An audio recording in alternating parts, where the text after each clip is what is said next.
وبه نستعين على أمور الدنيا والدين. وصلى الله على سيدنا محمد خاتم النبيين وعلى آله وصحبه أجمعين. رب اشرح لي صدري ويسر لي أمري واحلل عقدة من لساني يفقه قولي. سبحانك لا علم لنا إلا ما علمتنا إنك أنت العليم الحكيم. اللهم صل على سيدنا محمد الفاتح لما أغلق والخاتم لما سبق ناصر الحق بالحق والهادي إلى صراطك المستقيم وعلى آله حق قدره ومقداره العظيم. أما بعد. Pertama-tama puji syukur kehadirat Allah Subhanahu wa taala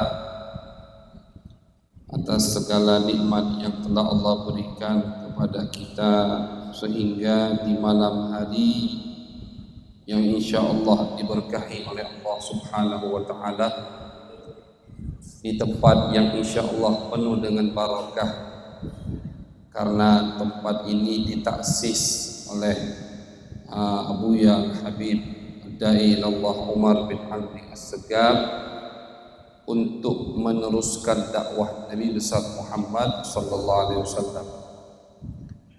Tempat ini beliau bangun bukan untuk hal-hal yang berkaitan dengan duniawi, tapi tempat ini beliau bangun untuk menyebarluaskan ajaran Nabi besar Muhammad sallallahu alaihi wasallam. Alhamdulillah, tidak terasa berapa bulan terbangunlah tempat ini. Mudah-mudahan sebagaimana ketika Nabi besar Muhammad sallallahu alaihi wasallam hijrah ke kota Madinah, beliau membangun masjid, beliau membangun rumah, itu jadi awal mulanya untuk menyebar ajaran Islam ke seluruh dunia. Mudah-mudahan tempat ini juga sarana, wasilah untuk menyebar luasnya ajaran Nabi besar Muhammad SAW di Pulau Bangka dan di seluruh pulau, dan juga untuk membentengi, mungkin Islam sudah banyak, tapi untuk membentengi keislaman kita, untuk memperkuat keimanan kita. Karena iman itu ulama mengatakan yazidu wa yanqus. Betul, Anda sudah mengucapkan 2 kalimat syahadat, sudah masuk ke golongan mukminin, orang-orang yang beriman. Tapi hati-hati, iman itu bisa berkurang. Iman bisa berkurang dan bisa bertambah. Iman kalau kurang terus, ngurang iman, itu lama-lama akhirnya na'udzubillah min dzalik, keluar dari golongan orang-orang yang beriman.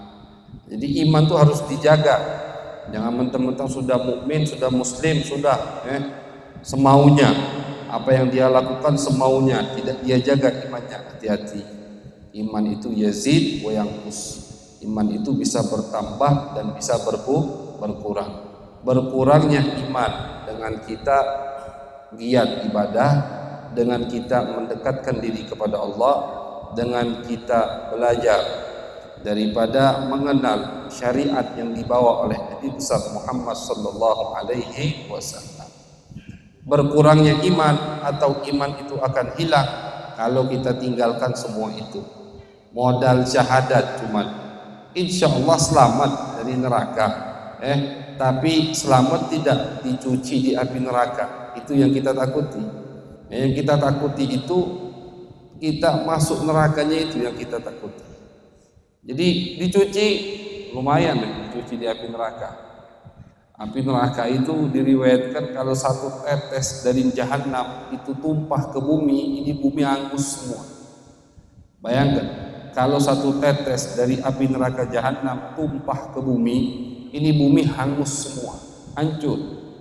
Makanya nanti diriwayatkan ketika orang masuk neraka itu bentuk tubuhnya tidak seperti manusia yang di bumi, tidak. Kukunya saja atau jempolnya saja diriwayatkan di dalam hadis itu itu seperti gunung Uhud, jempolnya raksasa artinya. Kenapa? Biar enak disiksa, biar enak disiksa. Kalau bentuknya kayak orang, apalagi orang Indonesia kan, kecil, kurus, tingginya juga sedang-sedang saja, langsung hilang, belum disiksa udah hancur dia di neraka. Kayak orang kafir, orang ahli maksiat ketika masuk neraka nanti jempolnya itu sebesar gunung Uhud, biar enak dikepuknya. Jadi insya Allah perkumpulan kita di malam hari ini termasuk wasilah kita, upaya kita, ikhtiar kita agar iman kita terjaga, agar akidah kita terjaga. Akidah juga penting, akidah itu penting dijaga, jangan sembarangan. Yang penting sudah mukmin, yang penting sudah muslim, tidak diperhatikan masalah akidahnya, keyakinan yang dia yakini, itu juga penting. Karena akidah itu bukan sembarangan masalah. Akidah itu bisa mengeluarkan kita dari agama Islam. Salah paham di masalah akidah bisa melenceng dari jalan Nabi besar Muhammad sallallahu alaihi wasallam. Jadi tempat ini dibangun itulah tujuannya. Insya Allah seperti yang direncanakan oleh Abuya Habib Umar bin Alwi Assegaf, bahwasannya insya Allah kedepannya akan menjadi pondok pesantren lil banat putri, insya Allah. Kita ini pengen semua terjadi. Kalau yang baik itu kita pengen terjadi, cuman al-hukmu lillahi ta'ala, hukum itu ada di tangan Allah. Kita tidak tahu apa yang akan terjadi. Yang penting kita niat, yang penting kita usaha, yang penting kita jalankan apa yang dituliskan oleh Allah Subhanahu wa ta'ala. Urusan ke depan bakal begini itu khalliha 'ala Allah. Kita sering dengar nasihat dari Abuya Sayyid Ahmad Muhammad Alawi Al-Maliki. Beliau sering mengatakan kepada kita, khalliha 'ala Allah, biarkan itu urusan Allah. Jadi jangan pusing-pusing mikirkan masalah-masalah yang bukan diwajibkan oleh Allah kita untuk memikirkannya. Nah, ini yang lagi bangun pondok atau lagi pengen bangun madrasah biasanya banyak pikiran, bagaimana nanti bangunannya, bagaimana nanti uangnya, bagaimana nanti. Nah, sudah khalliha 'ala Allah. Dua kalimat ini itu selalu kita pegang, khalliha 'ala Allah, biarlah itu urusan Allah. Apa urusan kita, apa beban kita? Menjalankan apa yang sudah diperintahkan oleh Allah, diperintahkan oleh Nabi besar Muhammad SAW, dan yang diperintahkan oleh masyayikhuna, oleh guru-guru kita. Beban yang diberikan oleh guru-guru kita itulah yang kita jalankan. Sedangkan beban yang tidak dibebani kepada kita, urusan dunia, itu urusan Allah Subhanahu wa ta'ala. Jadi insya Allah pertemuan kita di malam hari ini perdana yang pertama kali. Karena Al-Fagir ketika melihat bangunan, Masya Allah, bangunannya bagus, sayang kalau tidak diisi. Alhamdulillah Abuya ada malam minggu, tapi kurang kalau cuma sebulan sekali. Makanya setelah musyawarah kemarin dengan Ustaz Wahyu dan Pak Pendi dan Ustaz-Ustaz yang lain, kita sepakat, Ustaz Sa'ad, kita sepakat insya Allah setiap malam Jumat di akhir bulan atau di minggu ketiga, tergantung jadwal kebangkanya, kita akan mengadakan pembacaan maulid seperti tadi di tempat ini, dan kita lanjutkan dengan membaca kitab Mafahim Yajibu Antusoha. Kitab Mafahim Yajibu Antusoha. Kitab Mafahim ini karya Abuya Dr. Sayyid Muhammad Alawi Al-Maliki Al-Hasani. Kitab Mafahim Yajibu Antusoha. Isinya apa? Isinya membentengi akidah kita. Kurang lebih itu isinya. Kitab Mafahim itu isinya untuk membentengi akidah kita dari pemikiran-pemikiran yang sesat, yang keluar dari jalur Nabi besar Muhammad SAW. Ini kitab Mafahim itu saking pentingnya, saking butuhnya orang dengan kitab tersebut, diterjemahkan ke beberapa bahasa di beberapa negara. Di Indonesia ada terjemahannya, itu Ustaz Abdul Rahman bawa kitab terjemahannya. Kitab terjemahan mafahim yajibu an tusahhah. Ada terjemahannya, saking pentingnya. Ke bahasa Melayu ada terjemahannya, ke bahasa India ada, ke bahasa Inggris ada, ke bahasa Turki ada. Jadi 5, 6, 7 bahasa mungkin itu diterjemahkan kitab tersebut. Saking apa? Saking pentingnya kitab ini. Kenapa penting? Karena kaitannya tadi dengan akidah kita. Kaitannya dengan akidah kita. Kalau perselisihan madhab bukan masalah akidah, kita berselisih dengan orang lain, itu tidak perlu dipermasalahkan. Contoh, ini contoh biar kita paham. Ada orang yang sholat pakai bismillah atau tidak pakai bismillah, itu tidak usah dipermasalahkan. Kenapa? Karena memang di mazhab selain mazhab Imam Asy-Syafi'i itu tidak wajib membaca bismillah. Nah, ini masalah furu', masalah hukum fikih. Makanya kalau tidak ngerti, kita tanya sama yang ngerti, biar kita tidak mempermasalahkan hal yang seharusnya tidak perlu dipermasalahkan. Contoh lagi, salah satunya sholat subuhnya tidak pakai kunut, misalkan, tidak usah dipermasalahkan. Kenapa? Karena memang di mazhab selain Asy-Syafi'i tidak sunnah kunut. Yang harus dipermasalahkan kalau misalkan sudah akidahnya lain dengan kita, pembahasan tauhidnya lain dengan kita, masalah yang berkaitan dengan Nabi lain dengan kita, mengharamkan sesuatu yang sudah kita lakukan dari abad-abad sebelum nenek moyang kita. Nah, itu yang harus dipermasalahkan.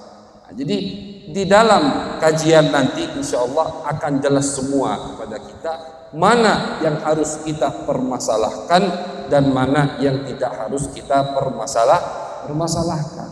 Nah, kitab tadi yang akan kita baca insya Allah saking pentingnya diterjemahkan ke beberapa bahasa, karena akidah sesat itu sudah merasuki saudara-saudara kita seagama, tidak pandang bulu mereka di mana. Sekarang ini akidah sesat tidak perlu ustadznya datang ke desa, tidak perlu datang ke Bukit Layang sekarang, jauh-jauh ngapain? Cukup dengan satu video, dengan akun Instagram, dengan akun YouTube, udah masuk kemana-mana tuh pemikiran sesat. Tidak perlu datang ke Bukit Layang, tidak perlu datang ke Bangka, cukup dia ada video, ada Instagram, ada sosmed, udah nyebar ajaran-ajaran sesat. Kita kadang membentengi diri kita, tapi anak kita yang kena. Kadang kita selamat, istri kita yang kena. Kadang kita selamat, saudara, orang tua kita yang kena dengan akidah sesat tadi. Nah, makanya ini sangat penting. Seperti pentingnya kita belajar hukum fikih, hukum sholat, hukum puasa, hukum zakat, dan hukum-hukum yang lain, sangat penting juga kita belajar hukum akidah.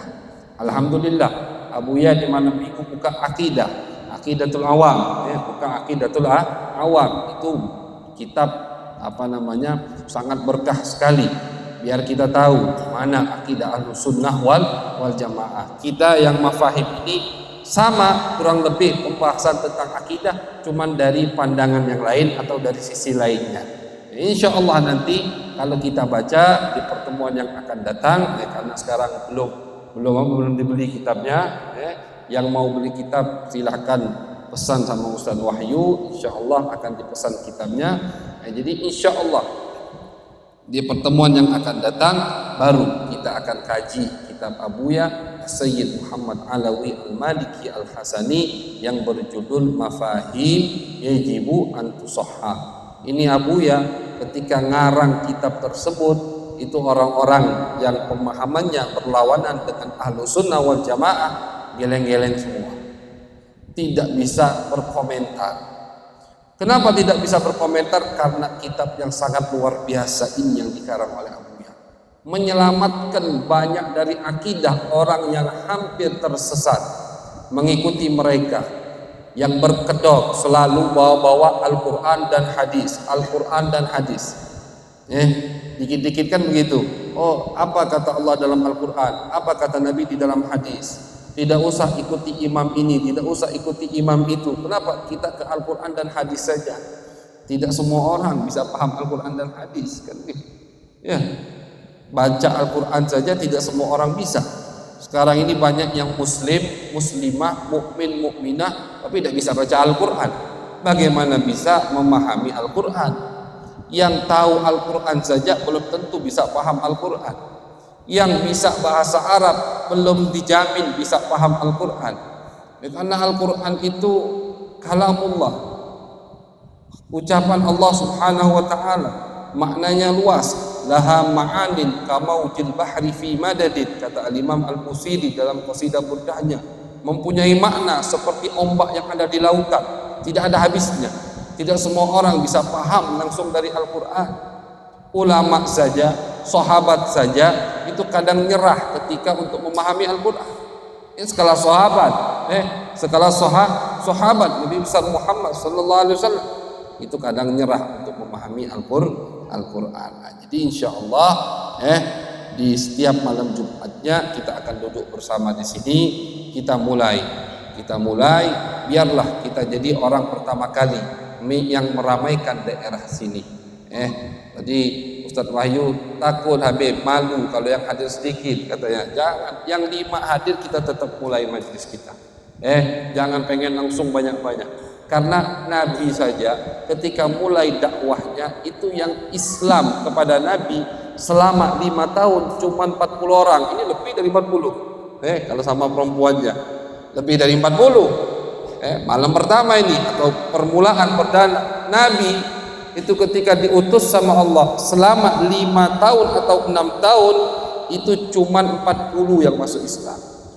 Sayyidina Umar bin Khattab yang mengatakan, kata Sayyidina Umar bin Khattab, ketika aku masuk Islam itu pas aku yang menggenapkan jumlah 40 orang.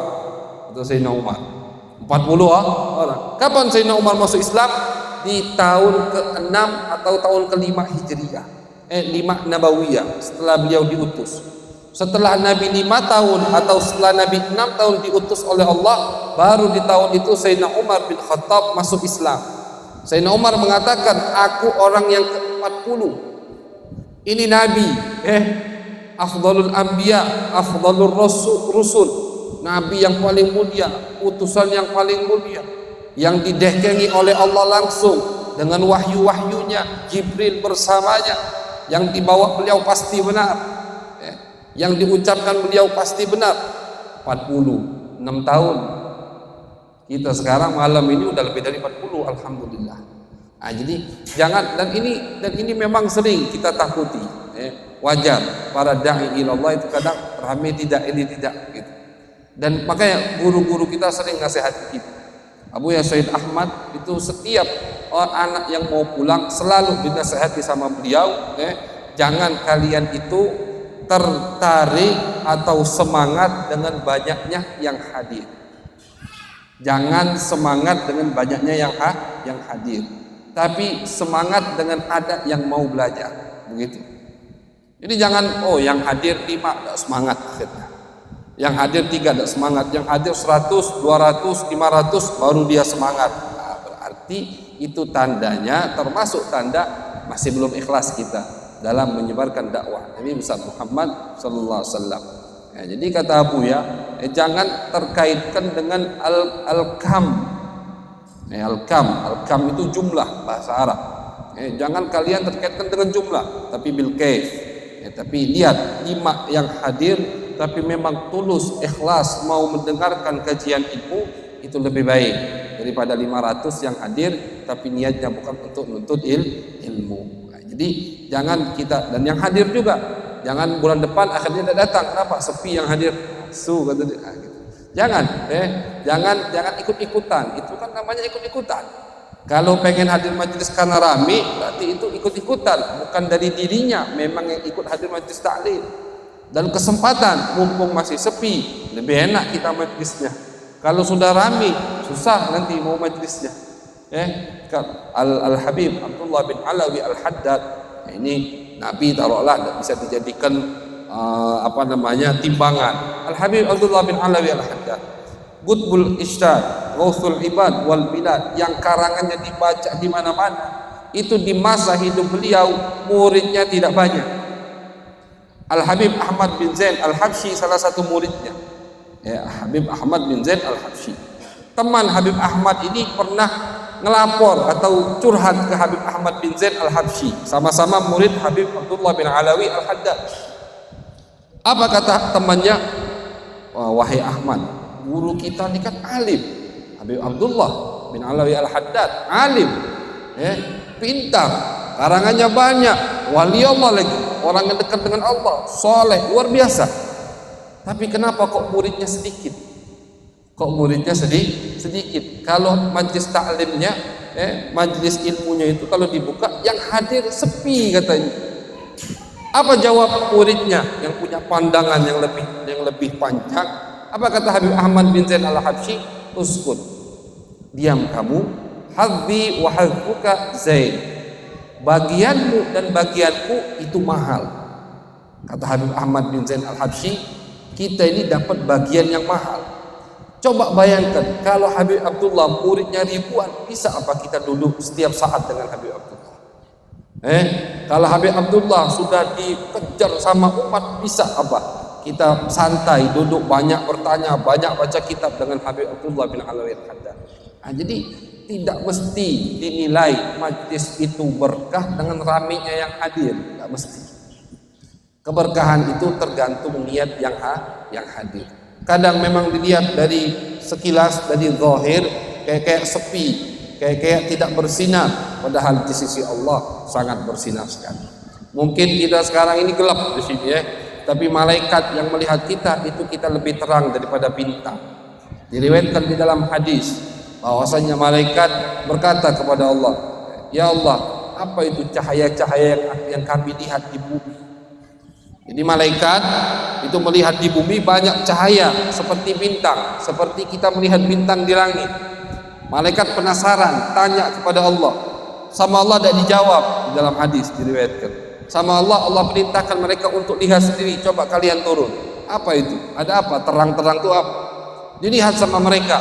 Ternyata umat Nabi besar Muhammad yang sedang berkumpul, berzikir, menuntut ilmu, menyebutkan hadis-hadis Nabi besar Muhammad sallallahu alaihi wasallam. Jadi ternyata yang dilihat silau oleh malaikat di atas sana perkumpulan kita seperti ini.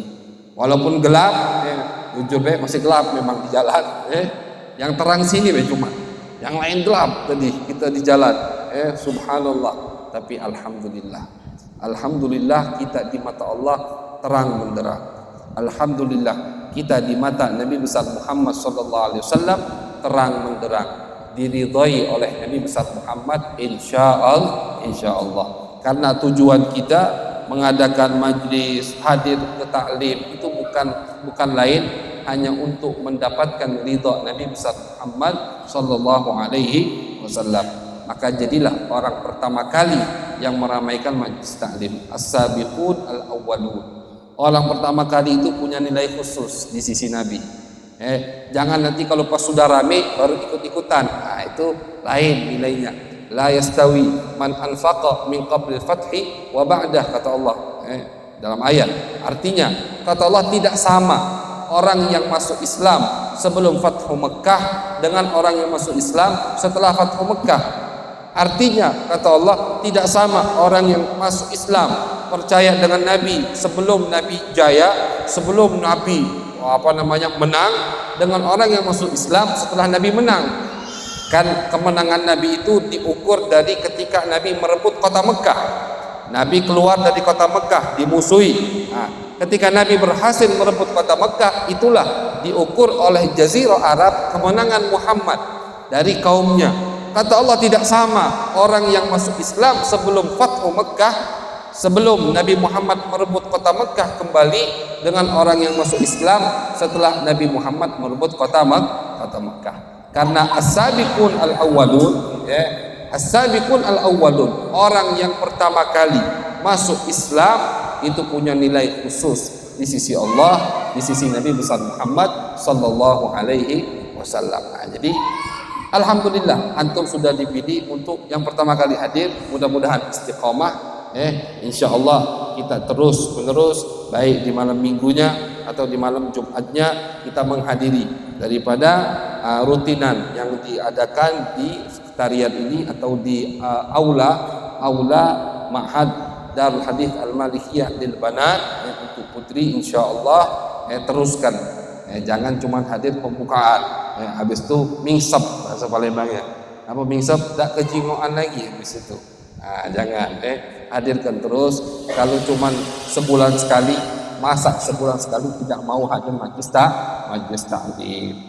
Jadi insya Allah mudah-mudahan dari pembukaan ini kita mendapatkan keberkahan dari Allah Subhanahu wa taala. Amin ya rabbal alamin. Ini muqaddimah segini saja. Insyaallah di bulan depan kita sudah mulai langsung baca kitabnya. Jadi yang mau mesen kitab bahasa Arab silahkan, yang terjemahan juga ada. Jadi terjemahannya ada, bahasa Arabnya ada. Berkah kitab tersebut karya Abuya Sayyid Muhammad yang paling terkenal, Mafahim Yajibu Antusoha, pemahaman yang harus diluruskan. Itu artinya pemahaman yang harus diluruskan. Itu karangan beliau yang paling terkenal, karangan beliau yang paling beliau banggakan. Bahkan ada edisi videonya. Jadi kitab Mafahim itu sama Abuya sebelum beliau meninggal dijadikan video soal jawab, beliau menjelaskan begitu sampai beliau meninggal, kurang lebih 15 episode ada di YouTube. 15 episode, apa isinya? Video kajian Mafahim Yajibu Antusoha. Penting sekali kitab tersebut. Alhamdulillah kita diberi taufik oleh Allah untuk memilih membaca kitab tersebut. Di Palembang Al-Fagir ada juga sudah majlis kitab itu, karena semua orang membutuhkan kitab tersebut. Akhirnya banyak yang minta. Jadi di Palembang kita ada majlis juga Mafahim. Insya Allah di desa Bukit Layang, maka kita juga buka. Jadi mulai minggu depan, insya Allah mulai bulan depan, insya Allah kita mulai kajiannya di kitab tersebut. Hadza minni wal afu minkum. Wassalamualaikum warahmatullahi wabarakatuh. Iya. Kapan sekarang? Iya. Jadi